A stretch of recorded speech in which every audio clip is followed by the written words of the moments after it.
End of the road. Nothing to do. And no hope of things getting better. Welcome back to Thinking Critical, everybody. You know, we're down to the last day of 2019. I wanted to get two more of my frequent collaborators, two of my good friends back on the channel to talk about their top 10 favorite comic series and comic issues of of the year.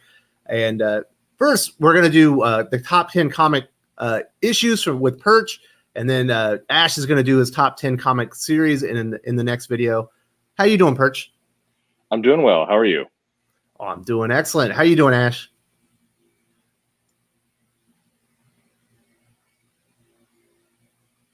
Are you there, Ash? And this is technical problems right from the get-go. I'm doing great.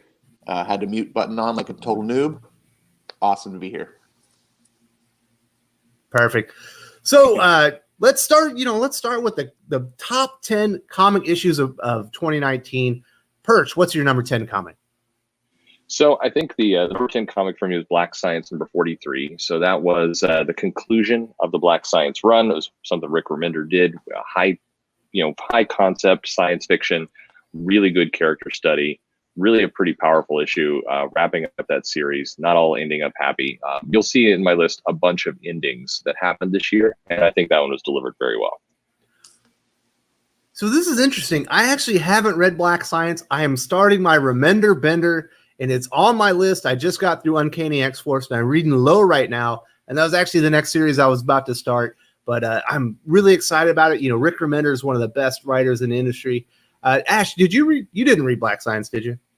No, but it's been one of those books on my radar. I kind of came back into comics after a big hiatus. So a lot of these writers like Rick Remender are not people I got to experience and know, like, you know, their history of the great things they accomplished, and they went off into indies. And so it's a little bit harder to discover writers when it's indie books and you don't really know them because it's kind of the Wild West out there. But he's definitely someone I've been hearing a lot of people talk about, his great run on X-Force. And now I like science fiction books. So Black Science was a book that I was like, oh, this might be my alley. Mm-hmm. I recommend it. No, it's the Dark Fantastic Four is another way to put it. It's definitely the dark side of the Fantastic Four. Great book to pick it up. Cool. Perfect. Number 8 from Perch, or number 9. So, number nine. I want to give go a Daredevil number 1. It's really, I'm cheating a little bit. I think that Chip Zdarsky has come into that book and brought back a classic Daredevil run. I think we're in the first third of it, really. We're right at the beginning. But he gets Daredevil as a character. I think he's putting Daredevil through a bit of a ringer. It's interesting to watch what Chip Zdarsky is doing with Daredevil versus what Tom King did with Batman. Both are taking similar approaches of a character broken to some extent and having to be rebuilt up. But Daredevil is doing it just infinitely better. I could not agree more. And the other thing about that series is Marco Checchetto. You know, I discovered him on Old Man Hawkeye, but he has quickly ascended. For my money, he is the best, Marvel artist at the moment. And his work on Daredevil is so fantastic. And that first issue has so much symbolism. You know, when Matt Murdock is sitting in his bedroom and there's all these crosses, it looks like he's in a prison cell. And I love Daredevil. I couldn't agree more. Daredevil is... I hope we're only a third of the way through because Chip Zdarsky's run just keeps impressing me. So, yeah, I think we've got quite a few issues to go, and I think it's going to land in a great place. So I suspect in 2020 we're going to be noting some of the Daredevil issues as being the top 10 again. There's going to be some big moments, I think, in his run upcoming. They'll be wonderful. Okay, number 8. I want to go with Criminal number 1. So I know this is a book you like quite a bit. I think, in its relaunch and its return, that may be the wrong way to put it. I think it's a really wonderful crime book. That's cheating a little bit in calling it that, though. It's a really well-crafted, in-depth, good storytelling. I've really enjoyed it. I'm glad it's back, and I'm looking forward to seeing where that goes in 2020 as well. Yeah, Criminal is one of those, it's classic noir, nobody's really the good guy, people are just making bad decisions and everything. And it was a great introduction. And I remember the last page of issue 1, saying this is the year that Teague Laws, who's kind of the primary character throughout the criminal series, that he is the criminal for in some aspects, is going to find love this year and eventually die. And they're kind of wrapping it up right now. And Criminal has just been such a fantastic read. Is one of my favorite finds of the year. I know a lot of people probably were already reading it, but it was new to me. Criminal is unfortunately, sadly, not on any of my lists because I have never got to discover the greatness of it. It has quickly gone to the top of my radar from how much you guys all talk about it. I just haven't been able to get around to enjoying it. Mm-hmm. Ed Brubaker does a really good job. It's like I said, it's noir, but it's deep character study, really good, weighty story. You read a comic and you don't feel like you're blowing through it. There's a lot there, which is great. Oh, there's always plenty of the meat on the bone on Criminal. So what's your number 7, Perch? I'm going with Walking Dead 193. So why that issue? It's, again, a little bit of a cheat. It was the final issue. It was a surprise to retailers and fans alike that it was ending. And what I want to call out here is, as an issue, The Walking Dead has had a nice long run. I think it really put Image back on the map in a lot of cases after the 90s. But it's knowing when to step away. And I think in some cases you can contrast that to the TV show that has gone just too long in a lot of cases and worn out its welcome. But Walking Dead 193 finished the story, wrapped things up, did so in a respectful, good way. And I thought, it was time to shut the door, and they knew when to do that. So I respected that move, and I thought they did a great job of tying things up. I couldn't agree with you more. I'm not a Walking Dead reader. I did watch the show and everything. I fell off when it kind of got too boring, but I just love the chutzpah and the self-awareness of Robert Kirkman to say, it's time for this to end. This could still be the best-selling Image comic in 3 years if he wanted it to be, along with Saga when that comic comes back. But he said, no, my story's over. It's time for it to end. I'm not even going to tell anybody. We're just going to end it. And I thought it was cool on his part. A lot of people would have drug it out, just for the money. I couldn't agree. Everything you just said is what I was going on through my head. I think so much credit needs to go to Robert Kirkman. I mean, not just for being a great writer and everything he's doing, but he's a fans creator. He does things that really is good for the fans. The way he ended Walking Dead was fantastic for collectors, but also for just fans of the book. Didn't tell anyone it was ending. In fact, he kind of did this whole deception thing that made, tricked people into false solicits. And so it just ended and no one knew. And it's hard to do that in today's comic book age, to pull off, a surprise ending like that, because we have all these solicits. Everyone looks ahead, and advanced copies and yada, yada. But for him to pull that off and be like, you read the book and surprise, it's over. You're just like, what? And that's a great thing. And he did something also similar in another book of his that I'll talk later about. But I love what Robert Kirkman does, not just in the quality of his work, but how he thinks about the fan impact and how to impact fans in ways outside just the work itself. Absolutely. Yeah. It's Walking Dead was known for shocking readers and having surprise deaths. So what better than to have the surprise death of the series? I think that was well done, and Kirkman deserves a lot of credit. What's your number 6 comic of 2019? So I'm going with Murder Falcon. Now, this is a book that, again, not a lot of people know. Either number 1, number 8. I mean, there's an 8-issue series and a lot of good things about it. So I'm not cheating and getting into a series, but it was a case where the writer has a story to tell, told it, ended. But it's a fun book. It's a book with definitely plays into rock and that spirit of music, but with giant kaiju monsters, and it's a fun book. It's got really impressive art. It's got a good story that is both heartwarming and dangerous. It's got a lot of kind of just cool classic elements. And if you are a fan of kind of 80s bigger than life comics and that spirit, then this is something worth finding and checking out. I will say, get the writer and artist on your radar. They are going to be big names here in 2020 for sure. Yeah, so Murder Falcon is something that kind of went under my radar. I kind of became aware of it after it was 3 or 4 issues in, but I wasn't able to actually get back into it. But you've definitely sold me, brother. It's going on the list. Murder Falcon is going to be read, before the year's out. Well, I just got to recommend Darren Warren Johnson, a really nice guy on social media, cares about fans. this is another Skybound book, so it's definitely the case of a person who cares about fans bringing something new. And like I said, this name is going to be a big one here. And I guess I am cheating because issue number 1 technically came out late in 2018. So I'll go with number 8 as the wrap up of that issue, to be fair. All right, Perch. Are we at number 5? Number 5. So Batman Last Night on Earth. Why this issue is, well, 1 is beautiful. I mean, Capullo is doing an amazing job with art, the coloring. It's just a very nice stylistic book. I know this was, how I would say, some people loved it, some people hated it if you're into Batman. But if you look at this as Snyder's conclusion to his run on the New 52 Batman, everything he did from the start of the Court of Owls to all the stuff he did with the Joker, it fits in that universe. It almost, like another book we're going to talk about in a minute, feels like it's diverging off. It was a Black Label book, so it's not clear if it's in continuity or not.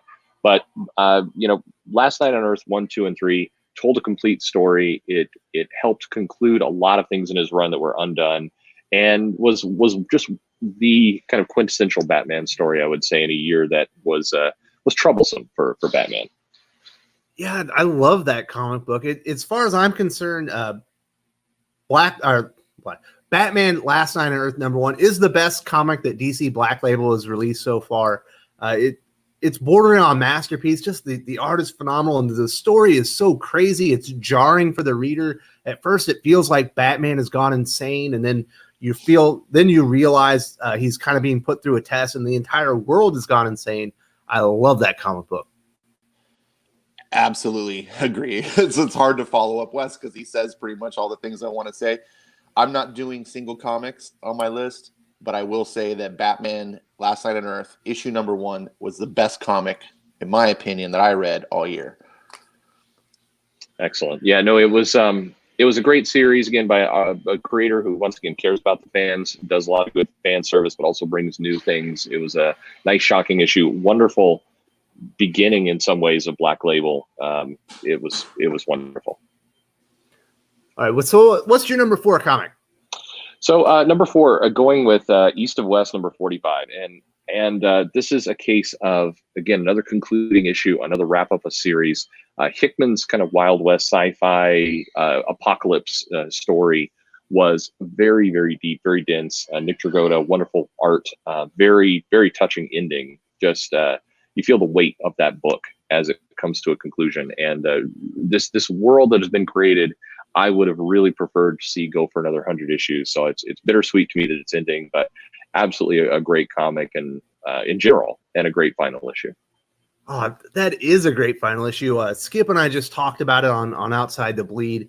Nick Dragotta threw some extra hot sauce on that issue. You can tell he put some extra TLC on that book. That the art in that last issue is almost flawless, and I am shocked, beyond shocked, that they are actually, or Jonathan Hickman was able to end East of West on a hopeful, positive note, because that is not where it felt like that series was meant to go, and he was able to end it almost perfectly with a beautiful sunset, with a mother and her son looking at the dawn of a new era as the whole world has changed essentially in that issue.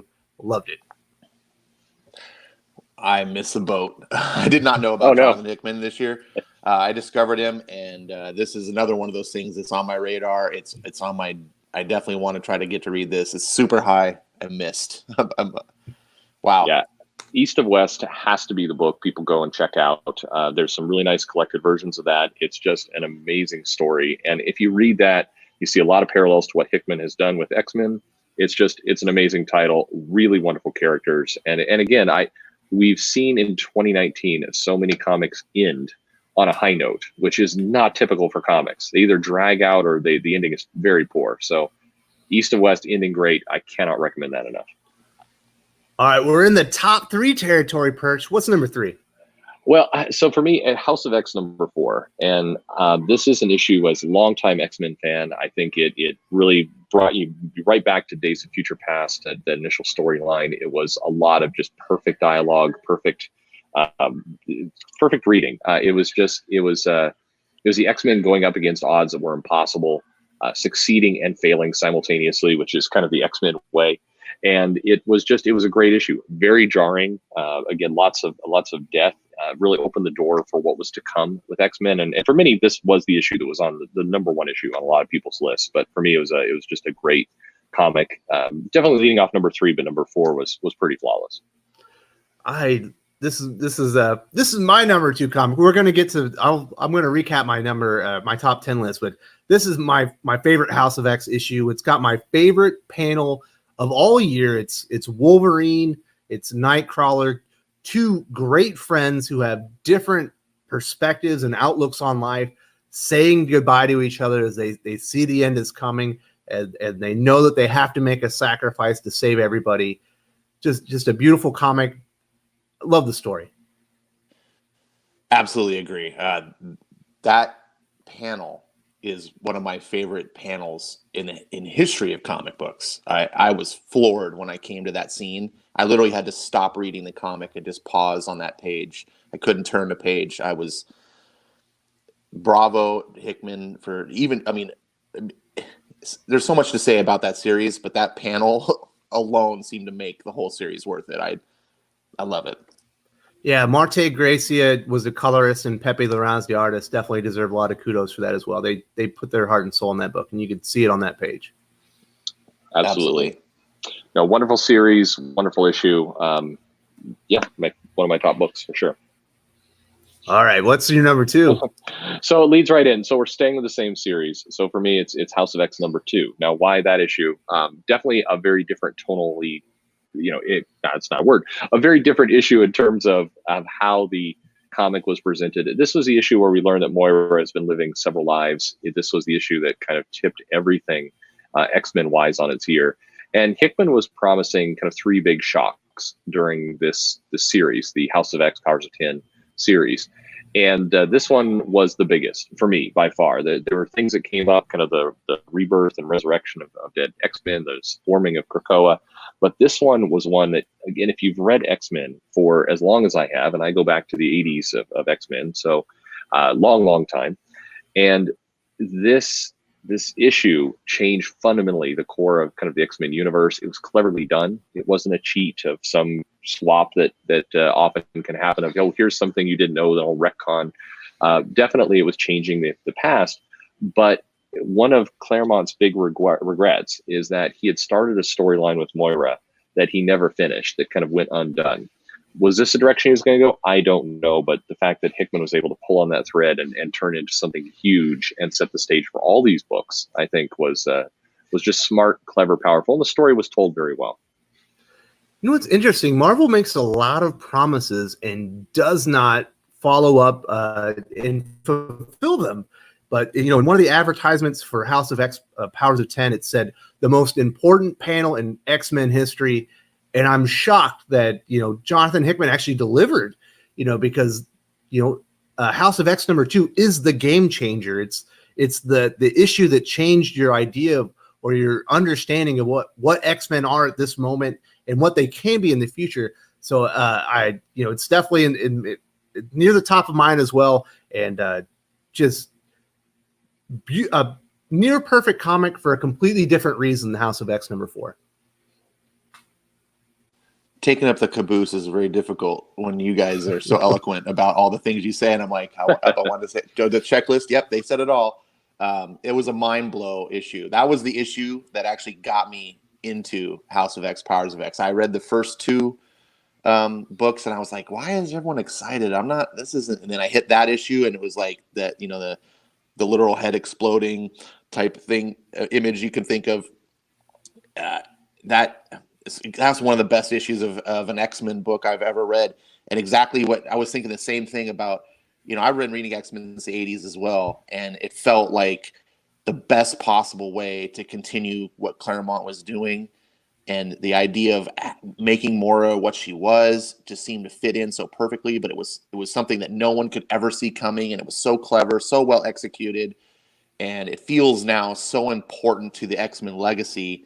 That's difficult to do. We've had 20 years of different writers adding a bunch of garbage junk to things, but this feels important. This feels like right, and is something that's, we're going to go back and look at as a game changer the way we did maybe not quite to the level of Giant Size X-Men #1, but it just really feels like it matters and it feels satisfying.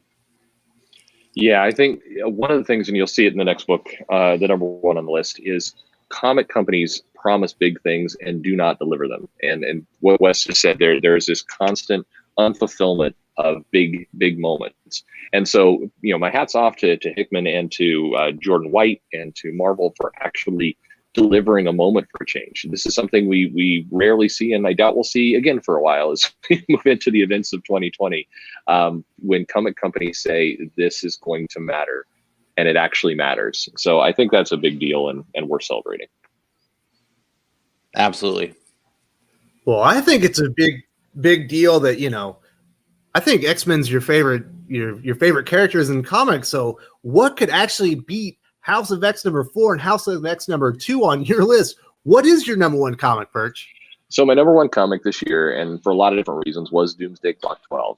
Now, it was late. That certainly took away from it. But if you take all that baggage away and you put that book on the table just by itself, once again, it promised a big moment. It delivered some big moments. It promised a return to kind of the classic characters of DC, whether it's the Legion of Superheroes, whether it was the Justice Society of America.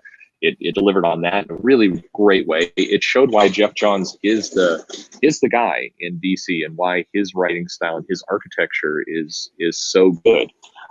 In addition, it gave us a Superman that we just don't see really at all anymore. It gave us one that was hopeful, that was powerful, that was really truly a centerpiece of the DC universe. The characters were written very well. The conclusion was satisfying. It had the horrible obstacle of being a very late series and being surrounded with a lot of nonsense, bad takes on characters, and it managed to deliver on that rebirth, hopeful, these are the most powerful characters in the world promise. And unfortunately, now I don't know where it all goes, if this is just kind of something to put up on the shelf and the world moves on without it. But if this was Geoff Johns' big swan song to DC, of which it kind of feels like it is, then he couldn't have gone out on a better note. So I think it was a really wonderful comic, well done, and a nice issue. Oh, yeah, it was a great issue. And Gary Frank's art, it's so great.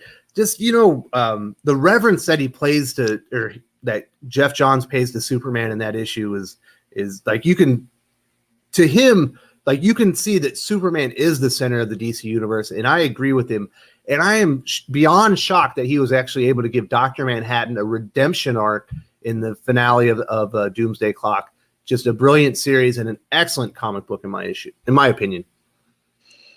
I unfortunately cannot comment on this comic book as I'm only up to issue 10 of Doomsday for various reasons. DC took the wind out of my sails with a lot of things that are going on, and I have my own theories about why the Doomsday Clock was late. So I really do love this book, and I'm going to talk about it in another part of the segment. But yeah, I can't comment on it. He sticks the landing. Let's just put it that way. And again, you saw from my list a lot of concluding issues here, but a lot of good conclusions in comics, which is again rare. Wonderful that it was done. You're right about Gary Frank. Great artwork. Just a really nice issue.